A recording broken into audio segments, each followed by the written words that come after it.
Oke, kita mulai. Assalamualaikum warahmatullahi wabarakatuh. Selamat malam teman-teman semua. Selamat malam untuk bosku semuanya, terutama praktisi pembudidaya ikan air tawar. Ini pengambilan gambar pada malam hari ya, kebetulan bersamaan dengan turunnya hujan, jadi backsoundnya backsound alami, langsung air hujan seperti itu. Nah, untuk konten kali ini, video kali ini adalah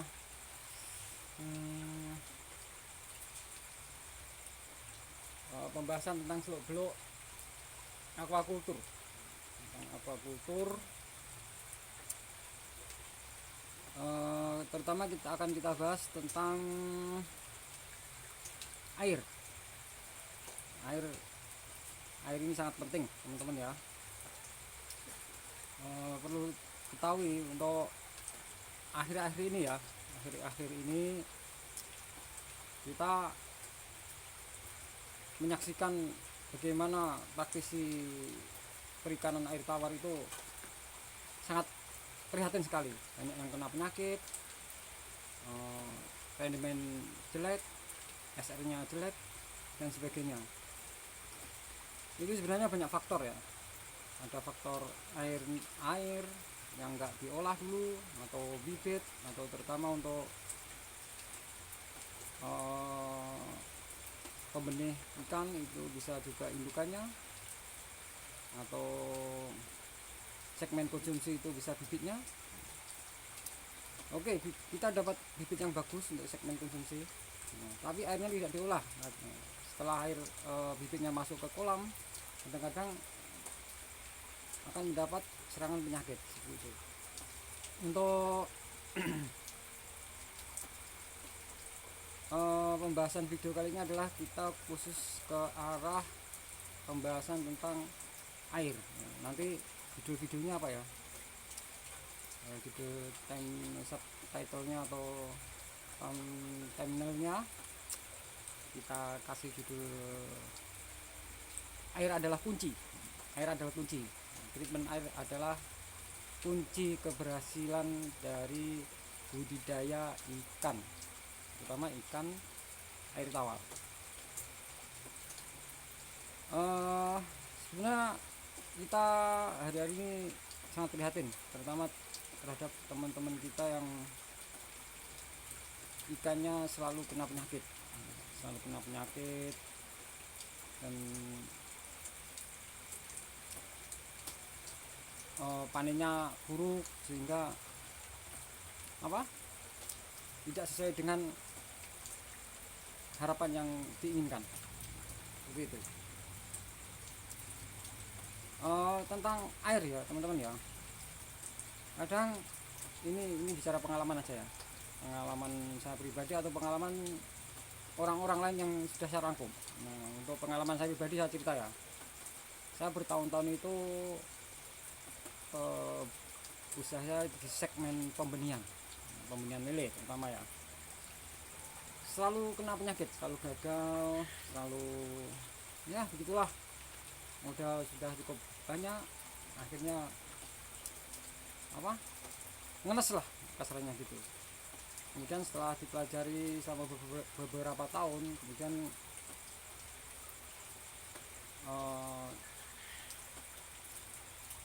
kita lakukan uji lab di sumber air Omah Iwak Tulungagung. Ternyata sumber airnya itu sangat jelek sekali, banyak amoniaknya, tannya tinggi, kemudian ada zat besinya.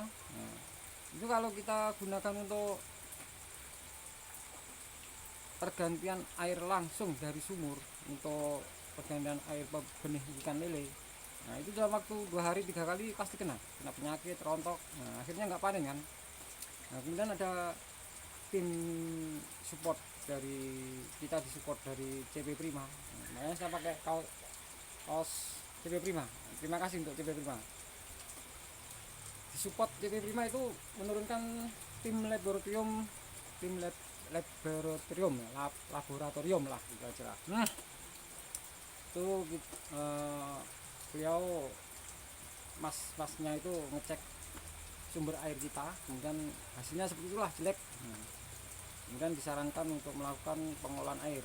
Ini untuk diketahui ya, apapun kondisi perairan kita, sumber kita, entah itu sumbernya dari sumur langsung atau dari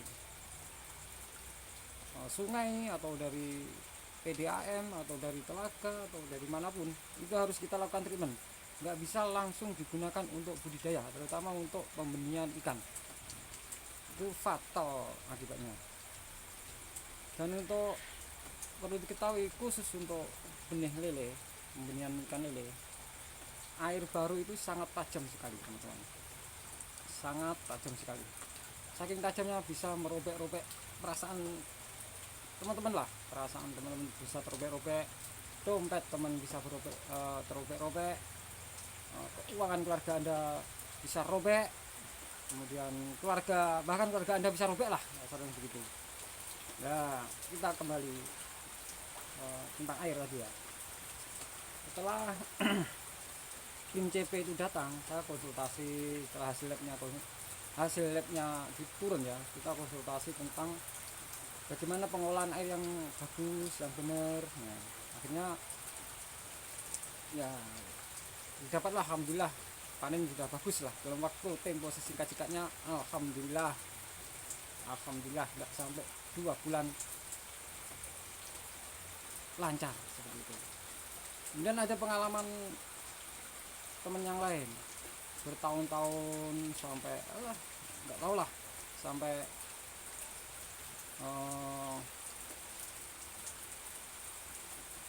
dilakukan berulang-ulang. Fokusnya itu kalau kena penyakit steril kolamnya, dia tidak ke arah air yang digunakan untuk budidaya itu. Kalau kena penyakit dibersihkan dulu, di steril kolamnya, disemprot-semprot, di kelantang atau dijemur ke matahari. Tapi dia lupa tentang air yang bagus itu seperti apa, diapakan air itu supaya cocok untuk kehidupan benih ikan tersebut. Seperti itu. Ini sangat, kita untuk pembinaan itu sangat riskan sekali ya. Memang marginnya bagus, tapi resikonya juga tinggi sekali. Kemudian teman-teman itu yang akan diulang terus menerus, akan diulangi seperti itu, dan seperti itu bertahun-tahun. Ini pengalaman saya juga seperti itu, seperti orang entahlah, seperti orang bodoh lah kasarnya begitu, untuk saya sendiri ya, seperti orang bodoh. Berulang-ulang yang sama dilakukan tanpa perbaikan, tanpa reformasi, tanpa perubahan cara budidaya, tanpa teknik budidaya, manajemennya, nggak ada perubahan sekali. Dan yang perlu diperhatikan untuk rekan-rekan pembudidaya ikan air tawar, jangan sekali-sekali, ya saya tekankan ya, saya ulang lagi, jangan sekali-sekali menggunakan air baru untuk ikan, terutama ikan lele, terutama untuk benih ikan lele, cenderung tidak menyukai air baru. Apalagi ikan yang sakit, kalau kita pakai air baru langsung dari sumur, pasti nggak pakai lama lah, 2 hari 3 hari ikan akan amblas, mati semua, entah itu kena penyakit, entah itu stres dan sebagainya. Oke, kita lanjut. Apa yang harus kita lakukan supaya hasil budidaya kita itu sangat sesuai dengan harapan? Kita fokusnya ke air ya. Kita harus melakukan pengolahan air, treatment air, asalnya seperti itu. Biasanya para pembudidaya itu memang melakukan treatment air, tapi melakukannya hanya mengendapkan air dari sumber, kemudian dimasukkan ke kolam dan diendapkan beberapa hari seperti aja, tapi tidak melakukan apa-apa, cuma mengendapkan, kena sinar matahari dan sebagainya. Dan apa yang terjadi setelah dimasuki bibit, meskipun bibit itu bagus, beberapa hari kemudian kena penyakit, entah itu moncong putih, entah itu lupus, entah itu penyakit-penyakit lainnya, aeromonas dan sebagainya. Nah, itu terjadi karena treatment airnya hanya sekedar segitu. Nah, untuk di Omah Iwak, hasil dari pengalaman, treatment air harus benar-benar treatment, harus benar dilakukan pengelolaan yang benar. Oke, untuk langsung aja ya, untuk pengolahan air, entah itu untuk pemijaan atau untuk air tandon atau untuk air mau untuk budidaya. Nah, itu kita harus melakukan pengolahan. Yang pertama adalah waktu pengisian air itu harus disterilisasi atau pakai disinfektan. Itu tujuannya apa? Untuk disinfektan, langkah pertama itu untuk membunuh semua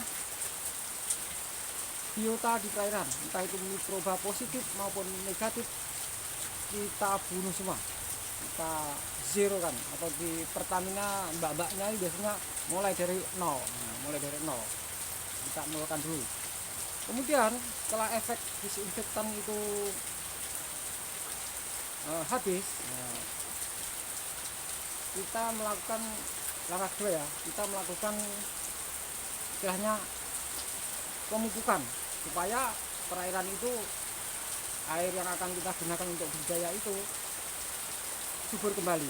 Biasanya air yang kena disinfektan itu biasanya sudah nggak subur lagi, makanya kita kasih bahan untuk menyuburkan air itu. Nah, yang biasa kita gunakan adalah pakai pupuk urea. Nah, pupuk urea kalau di Omah Iwak Tulungagung yaitu pakai Ponska, NPK Ponska Plus. Nah, itu dosisnya sekitar 10 gram per meter kubik. Nah, kita larutkan ke air, kemudian kita tebar-tebarkan. Untuk langkah pertama tadi ya, untuk disinfektan itu per meter, kalau kita pakai, biasanya disinfektannya ada aturan pakainya, per meter kubik itu berapa pemakainya dan sebagainya. Kita biasanya pakai PK atau kalau di doster itu blue copper atau formalin atau kaporit dan sebagainya. Nah, setelah disinfektan, kemudian efek disinfektan hilang, kita tebar pupuk pemupukan. NPK itu banyak ya mereknya, kita pakai NPK Ponska Plus. Nah, untuk langkah kedua. Langkah ketiga yaitu penebaran probiotik. Nah, ini yang penting ya. Biasanya praktisi pembudidaya ikan itu melupakan yang namanya probiotik. Nah, probiotik itu manfaatnya sangat bagus sekali ya, sangat banyak sekali. Yang pertama itu mengurai bahan-bahan organik di dalam kolam, kemudian menjaga kebersihan dalam kolam, kemudian menumbuhkan antibiotik alami di dalam kolam, menekan bakteri patogen. Nah, seperti itu. Disinfektan tadi fungsinya apa? Itu setelah kita bunuh semua bakteri patogen maupun bakteri positif maupun negatif, kita musnahkan, kemudian kita tumbuhkan bakteri positif. Bakteri positif itu biar dominan di perairan tersebut. Nah, tujuannya itu biar nanti kalau ikan terserang penyakit itu cepat sembuhnya.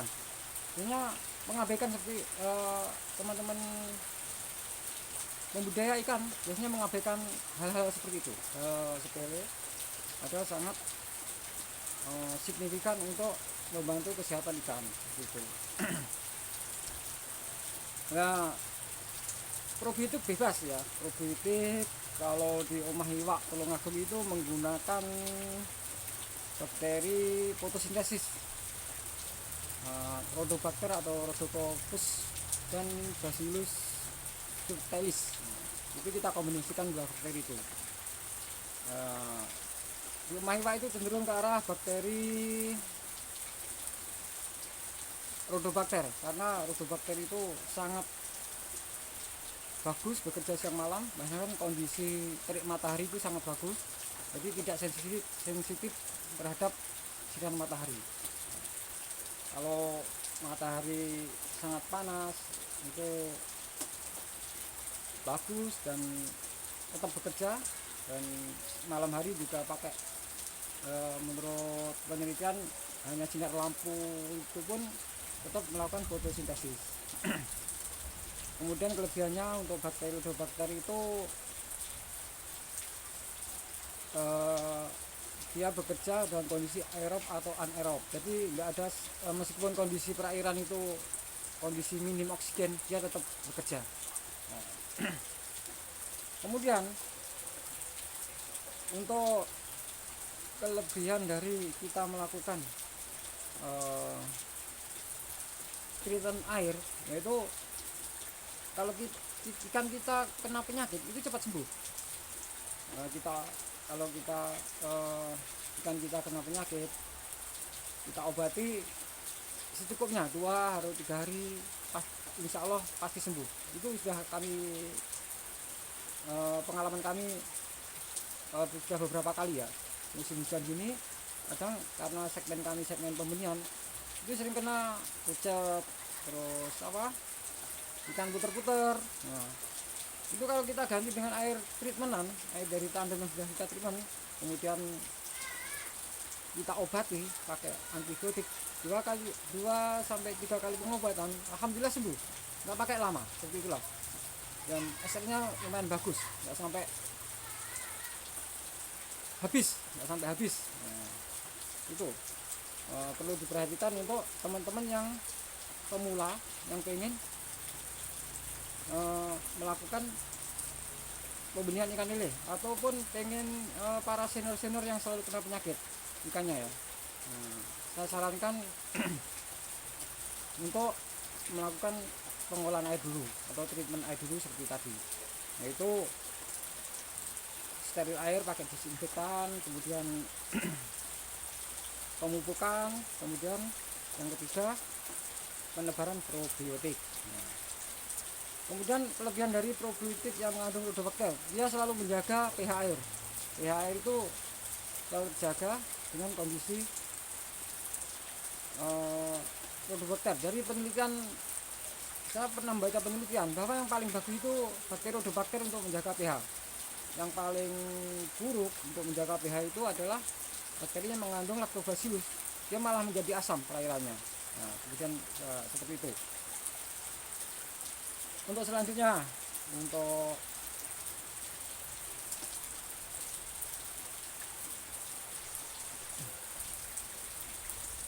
oke, kita lanjut. Tadi ada panggilan sebentar ya. Kelebihan kita melakukan pengolahan air pakai probiotik pada waktu musim penghujan suhu dingin atau musim bediding atau suhu dingin, itu bakteri yang jumlahnya jutaan dalam kolam itu akan mengeluarkan kalor atau suhu panas, kalor kan kalau bisa menghasilkan panas ya. Nah, itu di perairan kita akan selalu hangat dan itu akan menjaga kestabilan suhu air dan pH, seperti itu. Jadi kelebihannya banyak ya kalau kita melakukan pengolahan air. Kemudian kelebihan yang lain akan menekan bakteri patogen. Jadi bakteri patogen ini akan menjadi tidak dominan, sehingga sulit berkembang. Yang dominan adalah bakteri positif, bakteri yang dapat meningkatkan imunostimulan atau dapat menghasilkan imunostimulan, dapat menumbuhkan daya imun dalam ikan tersebut. Kalau kena penyakit ya nggak sampai parah-parah banget lah, cepat sembuh lah. Yang lemah-lemah mati ya biasalah, kena ikan jumlahnya banyak. Nah, seperti itu pengalaman dari Omaiwa. Kemudian pakan itu juga harus pakai probiotik, utama pakai probiotik yang menjaga pencernaan ikan dan menekan perkembangbiakan bakteri patogen dalam perut ikan. Ini biasanya pakai lactobacillus, nggak apa-apa kalau itu ya. Lactobacillus kalau dimasukkan dalam tubuh ikan melalui pakan itu malah bagus, nggak apa-apa untuk melancarkan pencernaan. Ini kemudian yang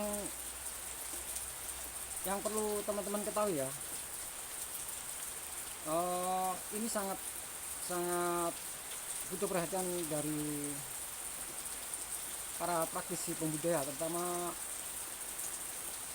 budidaya ikan pemula.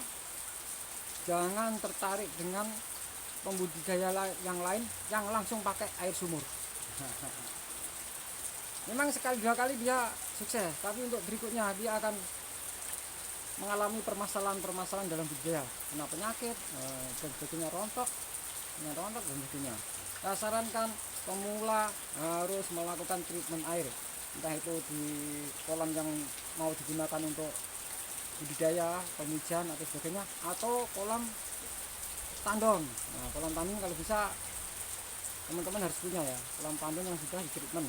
Tujuannya untuk kolam tandon ini untuk mengganti air, untuk pengobatan, untuk air untuk distribusi. Jadi air yang sudah di tandonnya air sudah jadi, nah, kita gunakan untuk distribusi seperti itu.